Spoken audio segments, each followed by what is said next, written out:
1946 సంవత్సరంలో అంబేద్కర్ రచించిన who were the శూద్రస్ అనే పుస్తకంలో శూద్రులు, ఆర్యులు అని ఒక అధ్యాయమే రచించారు.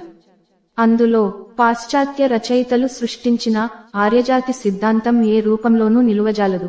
ఈ సిద్ధాంతాలు పరిశీలించినట్టయితే వారికి సుస్పష్టంగా ఈ సిద్ధాంతంలోని లోటుపాట్లు రెండు విధాలుగా కనిపిస్తాయి. అవి ఒకటి, ఈ సిద్ధాంత కర్తలు తమ ఇష్టానుసారంగా ఊహించుకున్న ఊహల నుంచి గ్రహించిన భావనలు గాను, రెండు, ఇది మతి భ్రమించిన శాస్త్రీయ శోధనగాను, నిజాలను గుర్తించకుండా మొదటే నిర్ణయించుకున్న సిద్ధాంతానికి అనుగుణంగా రుజువులు చూపిస్తున్నట్టు ఉంది.